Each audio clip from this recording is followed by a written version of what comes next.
Fala aí pessoal, tudo bem? Giovanni aqui dando sequência na genética. Nesse momento vamos trabalhar interações gênicas, ver o que significa a palavra pleiotropia e vamos estudar a terceira lei da genética que envolve a parte de ligação gênica. Nesse começo vamos abordar o assunto interações gênicas. Professor, o que é uma interação gênica? Pensa comigo, o próprio nome já diz, né? A interação gênica fala de interações entre genes. Quando você tem vários genes interagindo para uma única característica. Então, se você quiser anotar uma definição para interação gênica, é quando você tem vários genes que interagem determinando uma característica. Olha esse exemplo que está na tela. Nós temos aqui o aminoácido que é chamado de fenilalanina. O aminoácido fenilalanina, na presença de uma enzima A, que é produzida por um gene A, então já temos um gene envolvido. O gene A produz a enzima A, que converte o aminoácido fenilalanina em tirosina. Nós temos agora o aminoácido tirosina, que na presença de uma enzima B, que é produzida por outro gene, o gene B, produz a enzima B, que converte a tirosina em dopa. E a presença da dopa em contato com a enzima C será convertida em melanina. Então observe que nós temos aqui três genes que produzem cada um deles uma enzima diferente que vai garantir a produção da melanina. Melanina está relacionada a uma proteína, um pigmento que vai determinar a cor da nossa pele. Então veja que para que você possa expressar a cor da sua pele, são três genes envolvidos para essa característica. Toda vez então que eu tenho vários genes interagindo para determinar uma única característica, nós dizemos que temos aí um caso de interação gênica. Nessa imagem, você observa novamente dois pares de cromossomos homólogos. Temos aqui um par de cromossomos homólogos que nós localizamos um gene A. Temos um par de cromossomos homólogos que nós localizamos um gene B. Lembra que são cromossomos homólogos? Cromossomos homólogos são cromossomos iguais em tamanho, mesma posição do centrômero e eles têm os mesmos genes. Então, se eu recebi um cromossomo do meu pai número 1, eu também recebi um cromossomo da minha mãe número 1. E esses cromossomos eles são homólogos, ou seja, eles têm os mesmos genes, o gene A. Agora, vamos supor que o gene A determine tipo de cabelo. Pode ser um cabelo liso, um cabelo ondulado, um cabelo crespo. Então determina o que esse gene ele está relacionado. E toda vez que eu tenho dois genes interagindo para um único caráter, uma única característica, nós temos aí uma situação de interação gênica. Vamos começar a olhar então agora os exemplos de interações gênicas. Com relação à possibilidade de surdez humana, nós temos o que nós chamamos aqui de interação gênica através de genes que se complementam, genes complementares. Para você me ouvir nesse momento, significa que você tem uma cóclea. A cóclea é uma estrutura da nossa orelha interna, em que você tem lá muitas células ciliadas que estão vibrando nesse momento e estão emitindo uma vibração, para o seu nervo óptico, nervo auditivo, né? Nervo auditivo.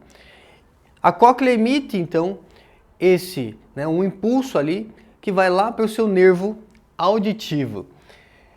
Para que você possa me escutar, é importante que você tenha uma cóclea funcional, um nervo auditivo funcional. E aí você herdou o gene da cóclea, você herdou o gene do nervo auditivo. Como que funciona essa interação? Em relação ao gene da cóclea, a pessoa que recebe um desenho do pai e um desenho da mãe apresenta cóclea com defeito. A pessoa que tem cóclea normal, ela tem que ter pelo menos um alelo desão, desão ou desão-desinho.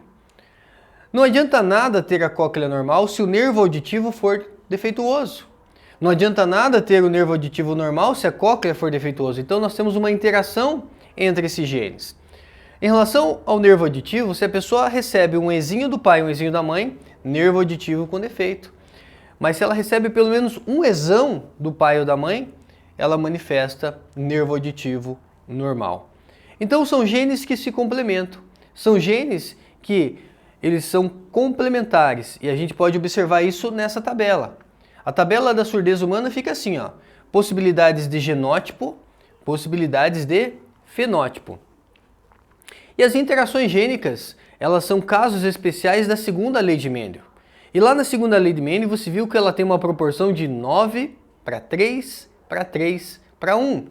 Então existem 9 possibilidades em 16. Lembra quando você fez lá o quadro de Pinet para a segunda lei de Mendel? Você tinha 9 possibilidades em 16 de ter um gene dominante e outro dominante, tipo desão alguma coisa, exão alguma coisa. Então essa pessoa vai ter cóclea normal, nervo auditivo normal.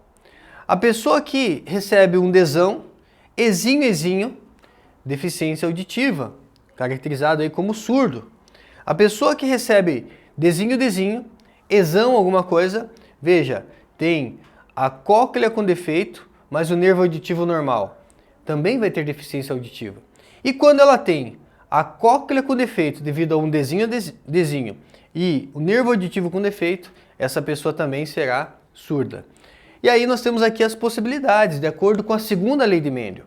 9 para 16 de ser desão, exão, desão, desinho, exão, exinho. Então variações aqui, mas garantido que pelo menos tenha um desão, cóclea normal. Um exão, nervo auditivo normal. 3 para 16, de ter pelo menos um dominante recessivo, nesse caso aqui o nervo auditivo com defeito, surdo. Nesse segundo caso aqui, temos a cóclea com defeito, nervo auditivo normal, surdo. E quando os dois estão com defeito, então nem se fale, temos uma situação de surdez. Então, a surdez humana envolve uma situação de interação gênica por genes complementares. Sabe o que vai ser cobrado caso isso daqui caia no vestibular? Isso aqui, ó. É possível um casal surdo ter todos os filhos normais? A resposta é sim, é possível ter um filho, né, normal ou todos os filhos normais a partir de casais que são surdos. Aí o pai tem que ter a cóclea normal e o nervo auditivo com defeito, porque ele é surdo. A mãe tem que ter o nervo auditivo com defeito e a cóclea normal. E aí você tem aqui então a seguinte situação. O pai tem gametas desão, exinho. A mãe vai ter óvulos desinho, exão. Uma vez que eles fecundam, vai formar 100% dos filhos desão, desinho, exão, exinho. Então 100% dos filhos serão normais. Então veja, existe uma possibilidade? Existe. O pai com cóclea normal, nervo auditivo com defeito. A mãe com cóclea com defeito, nervo auditivo normal. Ou vice-versa. Nesse caso, então, vamos supor um casal que teve 9 filhos. Os 9 filhos não serão surdos. Os 9 filhos serão normais. Está aí, então, uma aplicação de genes complementares. Uma outra situação dentro das interações gênicas é o caso da herança quantitativa. Na herança quantitativa eu não falo em gene dominante e gene recessivo. Aqui eu falo em alelos aditivos. Existem várias situações observadas que envolvem herança quantitativa, como por exemplo a inteligência humana. Não existe a pessoa que é retardada e o superdotado somente. Existem vários níveis de inteligência. Aqui na biologia a gente usa o termo retardado, né, e o termo superdotado. Mas perceba que, com relação à inteligência, existem pessoas retardadas, pessoas superdotadas, que está relacionado a fenótipo extremo, mas o que prevalece na população é uma inteligência mediana, de acordo com o que nós chamamos de curva ensino ou curva de Gauss. Outra situação, a estatura humana. Não existe a pessoa que tem 1,20 m e a pessoa que tem 2,10 m. Não, existem vários níveis de estatura humana. É um caso de herança quantitativa. Temos um fenótipo mínimo, temos um fenótipo máximo, mas o que prevalece na população? Prevalece uma estatura mediana, 1,75 m, por exemplo, 1,80 m, 1,65 m. Uma estatura mediana é o que prevalece na população. Posso relacionar isso também com o peso de sementes, posso relacionar com a cor da pele. Não existe a pessoa que é branca e o negro. Existem vários níveis de cor de pele, vários fenótipos. Então, entra como um caso de herança quantitativa. Quanto maior for o número de alelos aditivos, chegamos no fenótipo extremo. Quanto menos alelos aditivos, ficamos com o fenótipo mínimo. Então, eu citei para vocês aqui possibilidades quando eu avalio o peso das sementes, a estatura humana, a cor da pele, a inteligência humana. Tudo isso são exemplos de herança quantitativa, em que você não observa só dois fenótipos, mas que você observa um leque de opções. E nós temos aqui então a tabela de acordo com um exemplo aí de herança quantitativa falando da cor da pele humana. Em relação à cor da pele humana, nós temos aí de forma resumida, tá, gente? Mas que serve aqui para o nível do ensino médio. Com relação a fenótipo, começamos com o branco, mulato claro, mulato médio, mulato escuro e o negro. Com relação ao genótipo, como que eu sei quantos alelos estão envolvidos? Existe uma fórmula que eu vou passar para vocês na sequência, mas que basicamente é você pegar o número de fenótipos, então eu tenho 1, 2, 3, 4, 5, subtrair 1, 5 menos 1, 4. Então eu sei que eu preciso de 4 alelos para representar o genótipo. Pessoas que são azinho, azinho, bezinho, bezinho, lembra que eu falei? Eu não penso em dominante recessivo, penso em alelo aditivo. Não tem nenhum alelo aditivo, então 0 alelo aditivo. Pessoas que têm pelo menos um alelo aditivo, então tem duas possibilidades de genótipo, azão alguma coisa, né? Azão azinho, bezinho bezinho, azinho azinho, bezão bezinho. Um único alelo aditivo, mulato claro. 2 alelos aditivos, já vai ser mulato médio. 3 alelos aditivos, já vai ser mulato escuro. E os 4 alelos aditivos, caracterizamos aqui como fenótipo negro. Perceba que quando eu falo 2, 3, eu coloquei aqui possibilidades, né? Então você tem aqui para o branco uma possibilidade de genótipo, mulato claro 2 possibilidades, para o mulato médio 3 possibilidades, mulato escuro 2 possibilidades e o negro uma possibilidade. Se você fizer um gráfico aqui, ó, vai dar a curva em sino, ó. Então ele começa aumentando, 1 para 2, para 3, depois volta para 2, volta para 1. Então a famosa curva em sino. Vamos dar uma olhada aqui nas equações que são importantes. Quando eu falo em número de genes, estou falando de alelos, como que eu calculo o número de genes? Pego o número de classes fenotípicas menos 1. Então eu tinha ali 5 fenótipos, menos 1, eu sei que tem 4 alelos aí então envolvidos. Ainda vai ajudar você a resolver exercício isso aqui, ó. A contribuição de cada alelo auditivo. Você pega o fenótipo máximo, subtrai do fenótipo mínimo e divide pelo número máximo de alelos aditivos. Isso daí vai te dar o resultado quanto vale cada alelo aditivo. Então, para a contribuição de cada alelo aditivo, o que você faz? Aplica essa equaçãozinha aqui. A gente vai aplicar ela já na sequência aí.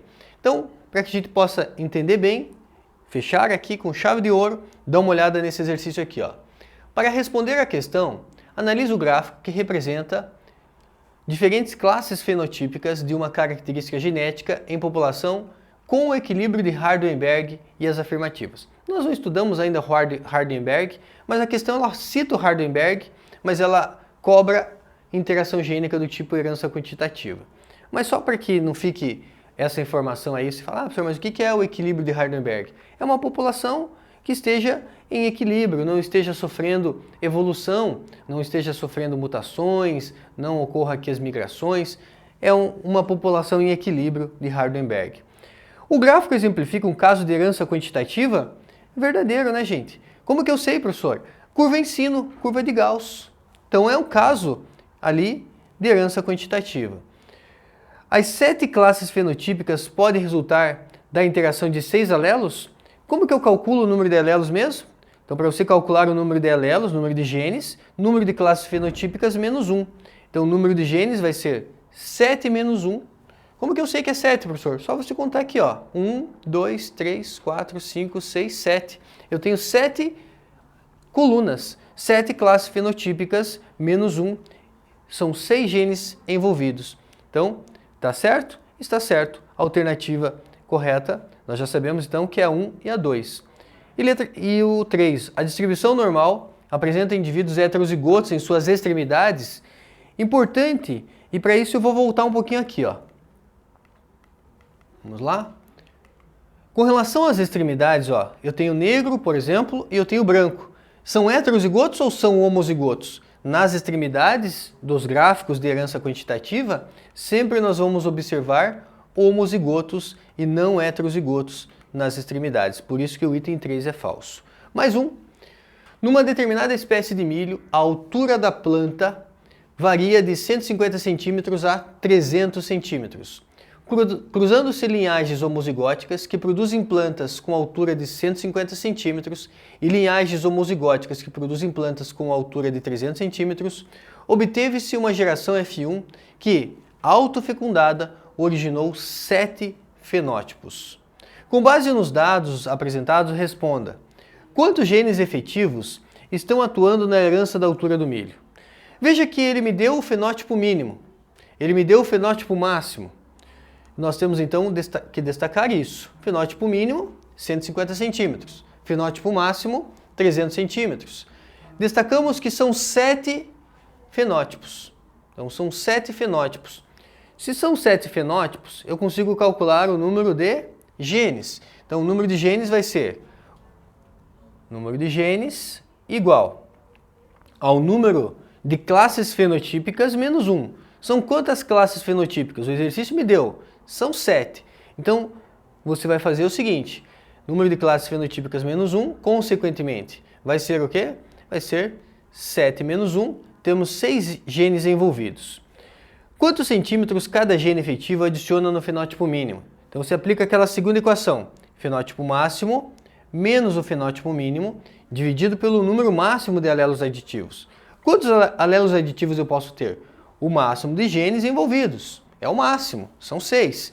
Então você vai ter lá 300 menos 150 divididos por 6. Isso vai me dar o quê? Vai me dar 25 centímetros. Cada alelo aditivo adiciona 25 centímetros. Então pega esse exemplo aqui, ó. Imagina que você tem o seguinte genótipo aqui, ó. Azão, Azinho, Bzinho, Bzinho, Czinho, Czinho. Ah, professor, como que você sabe que vai o C também? Porque são 6 genes, então 2 relacionados ao gene A, 2 relacionados ao gene B, 2 relacionados ao gene C. Se ele perguntasse para mim, qual a altura dessa planta aqui? Quantos alelos aditivos ela tem? Tem um azão e tem um Czão, tem 2. Então você começa colocando o fenótipo mínimo, que é 150, mais 25 relacionado ao azão, mais 25 relacionado ao Czão. Então eu sei que a altura, por exemplo, dessa planta é de 200 centímetros. Legal, gente? Então aplicamos aí o que nós aprendemos nessa aula através desses exercícios. Até a próxima!